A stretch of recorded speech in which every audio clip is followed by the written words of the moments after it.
So it's been a few years since I told this story, and I wanted to make an updated version. And the story is about the day that our Father looked at me and realized that I needed him.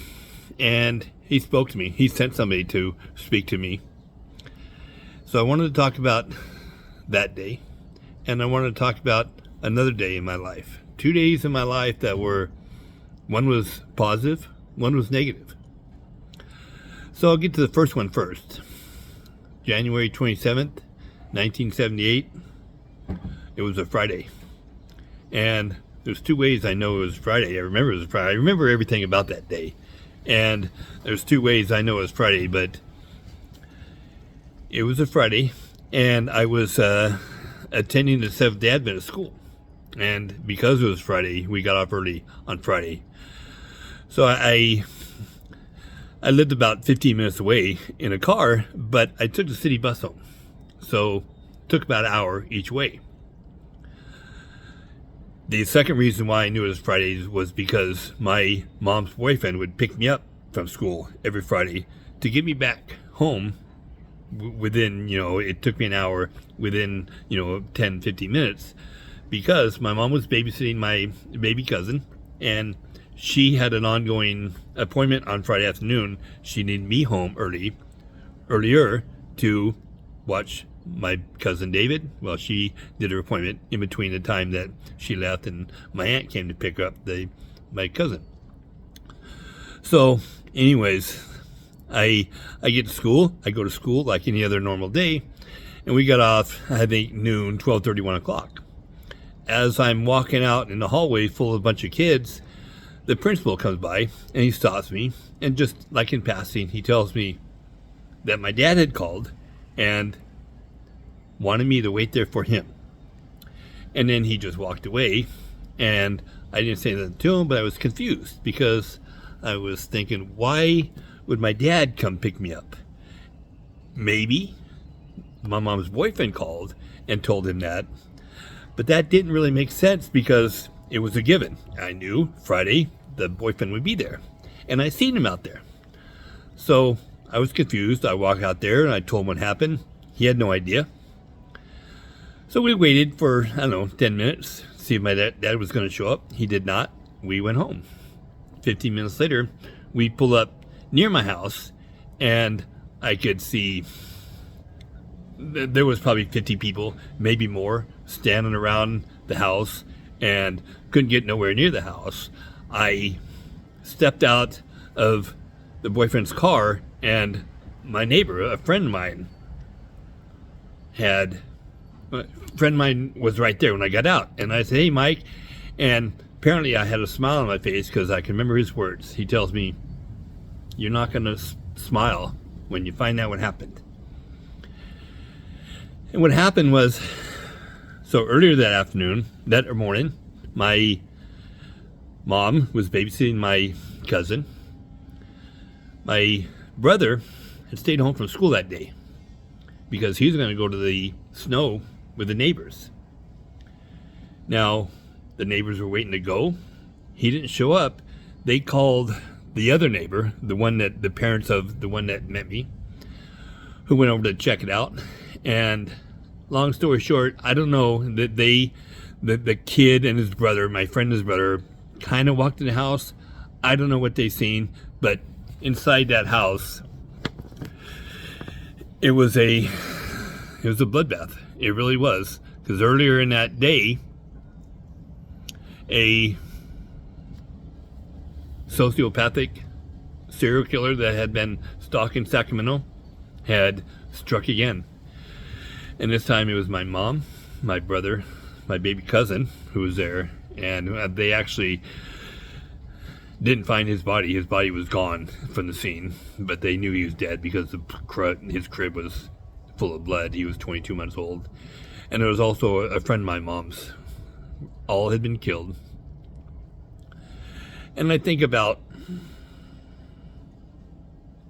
my mom.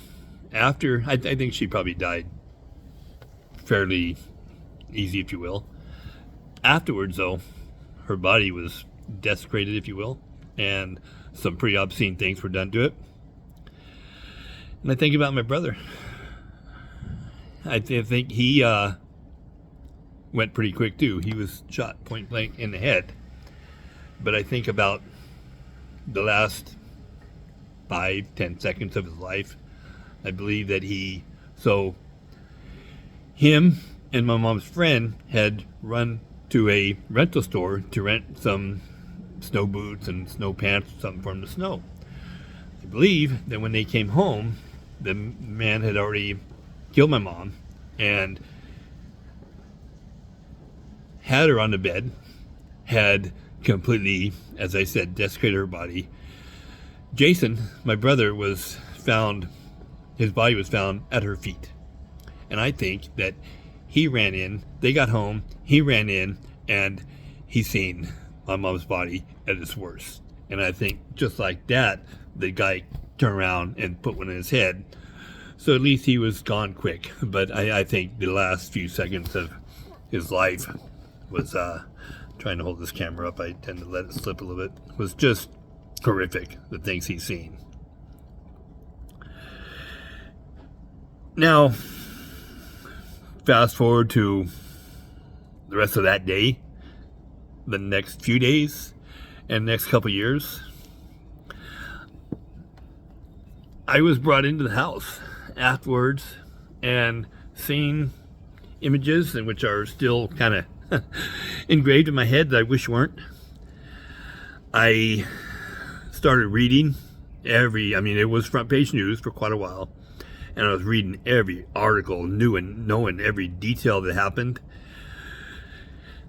And in the next couple of years, eventually, it was probably about 2 years later when the trial was going on, I had to testify. And that was just very uncomfortable. I mean, I gave my testimony, and I think I was coherent about it and sensible, but the perpetrator was sitting maybe 30 feet over to my right and just staring at me. And I was 12 when it happened. By the time I was testifying, I was probably near 14 maybe, but I was just screaming in my head. I like I said, I gave my testimony and I was done, but inside I was just crawling out of my skin. Get him out of here. I really wanted, I knew that he had the right to be there, but what I wanted, it was for someone to put a halter on his, I want to say a fucking halter, and I'm sorry for the language, and jerk his head around and make him not stare at me. But he was staring at me, and I didn't like it. So, I don't want to dwell on that day. That day is the bad day.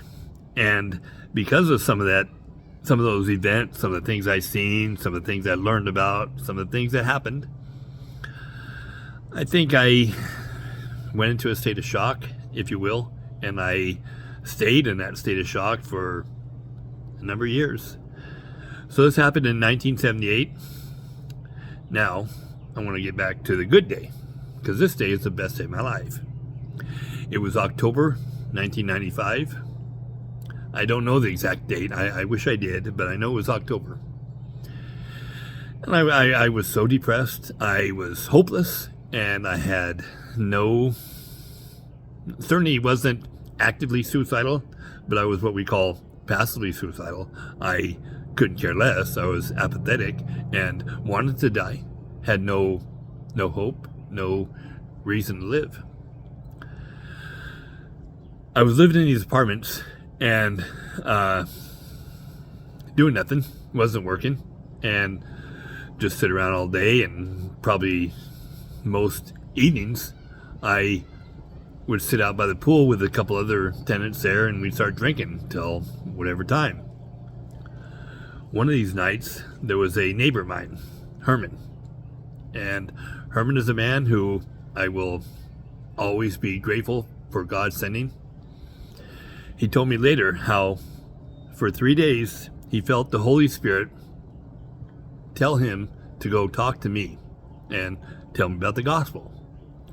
He told me later that he was resistant to that because he thought I would get mad, take a swing at him. And Herman, he was a big boy. I kind of laughed when I told him that later. I said, dude, I would not have been taking a swing at you. So anyways, After 3 days, he said he could not stand it anymore, that God was urging him, if you will, to go talk to me. And he did.